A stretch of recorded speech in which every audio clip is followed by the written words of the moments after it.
When it comes to playing football in the Premier League, there are basically no restrictions like you have in other leagues around the world. As long as they're good enough and can get a work permit, they can play in the Premier League. But what if there were some restrictions on the Premier League? Like, say, only under 21s allowed to play in the Premier League. Well, today that is exactly what we've done, as only under 21s are allowed to play in the Premier League from now on. I used the pre-game editor to create the rules for this experiment, and with a little bit of tinkering, we eventually got there. I've made myself the manager of Man City, and as you can see, in the squad rules, a minimum number of 25 under 21 players have to be in the squad. But for whatever reason, it doesn't matter. Like, always over 21 players can go in the team. It's a bit confusing. So instead, I added rules to ensure that 11 players in the starting 11 must be under 21, and with the 9 subs to make a 20-day match squad, 20 players in the entire squad have to be under 21. As a result, in Man City's first team, that's only Cole Palmer. All of these others cannot play, so Man City might be in the mud. One thing that I will note is that the cup competitions still allow players over 21 to play football,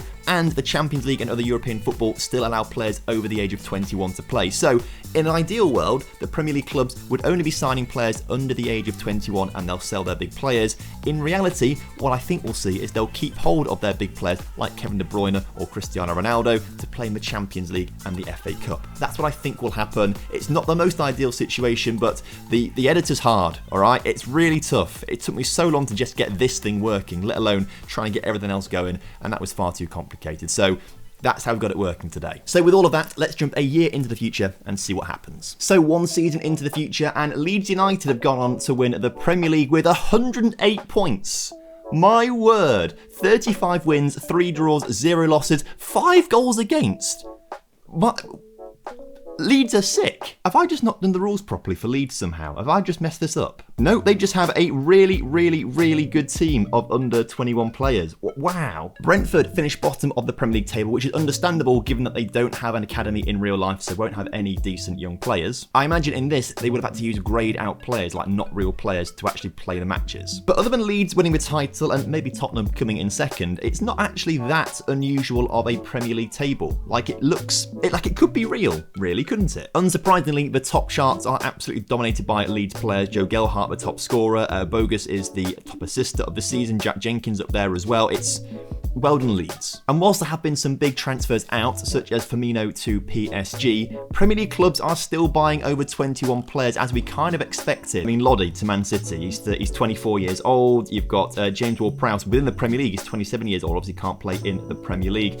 Bremer to Chelsea, he's 25, he can't play. So essentially, they're still thinking about the Cups and the Champions League. What it's going to come down to is the homegrown players, I think. That's what's going to be the most important part in this experiment. So we've jumped 5 years into the future now. Leeds United won the title in the first season, but since then, Liverpool, Man City and Chelsea have won the titles. I'll be honest, I'm really interested to find out what actually happened to Leeds United and all of their great players. Although looking through the transfers of the past few seasons, none of them have actually been sold.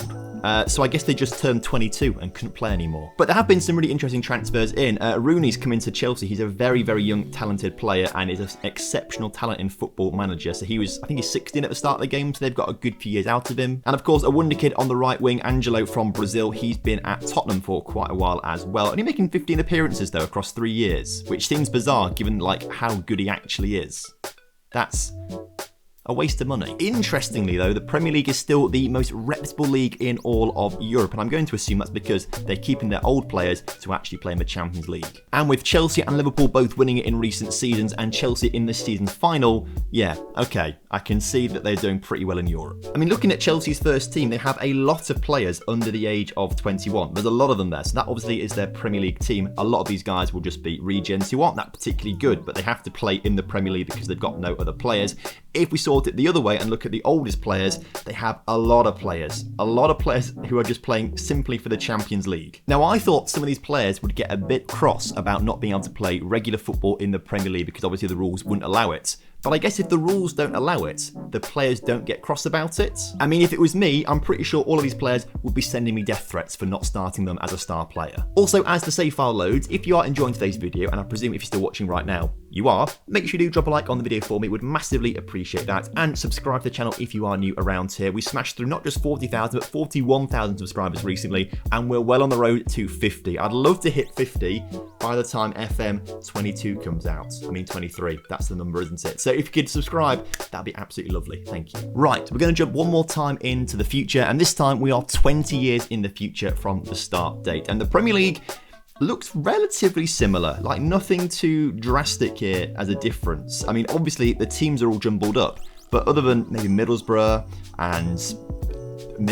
like all of these other teams could be pretty decent Premier League teams. And if you go back far enough for Middlesbrough, they were a very, very good Premier League team in the early 2000s, right? Bit upset about that. I did think we'd see, like, Lincoln City get into the Premier League. That would be great. Also, the Premier League is still second in competition reputation rankings, so they're not doing quite as well in Europe. They have to sacrifice some of these bigger players to ensure they've got enough young players for the Premier League, but these old players over the age of 21 are still doing the business in European football for them to be right up in second. Obviously, this is a bit of a fault in the game, isn't it? Because the competition reputation is mostly based on European performances. So if you get to a Champions League final, you'll obviously do really well in this competition reputation rankings. In actual fact, I don't think it would be very fun for anyone to watch a bunch of 16-year-olds play in the Premier League. In reality, this would drop down massively. So maybe FM need to think about the quality of domestic football for this reputation ranking. In terms of Premier League winners though, we saw Chelsea get a double last time out, but then suddenly it's changed to an era of Watford winning it for 2 seasons, but still a Watford domination before Burnley, Tottenham and Man United picked up titles. Another double there for Chelsea, but they've not won it since because Tottenham, Leeds have picked up 3, Brighton, Burnley and Man City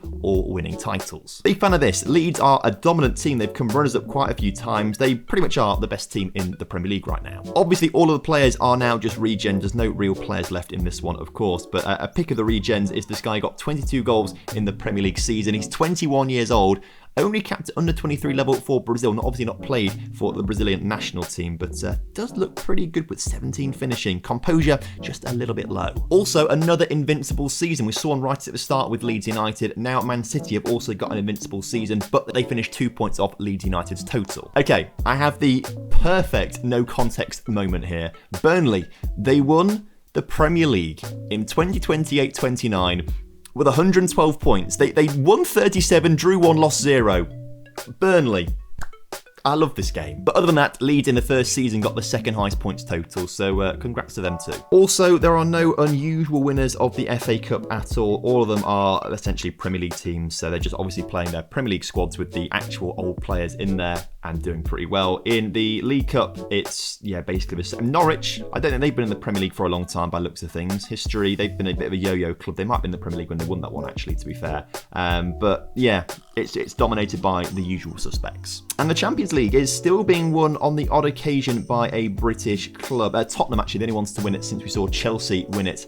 They did beat PSG in that final, so congratulations to them. But as Tottenham are the most recent winners, let's have a little breakdown of their squad. So they don't actually have many players under the age of 21 in and around that first team. But if we switch the ages over, you can see they've got a ton of players who are well over the age of 21, and this is their Champions League team, clearly. Maybe we do this again, and I need to try and work out how the Cups can be limited to under 21 players only and the Champions League as well, because that would be really important. And then at that stage, there would be no incentive to buy players over the age of 21. So would the club still have them? I don't know. But hopefully you enjoyed today's video. If you did, make sure you drop a like on it for me. Subscribe if you are new around here and leave a comment down below for the YouTube algorithm. Until next time, have a good one.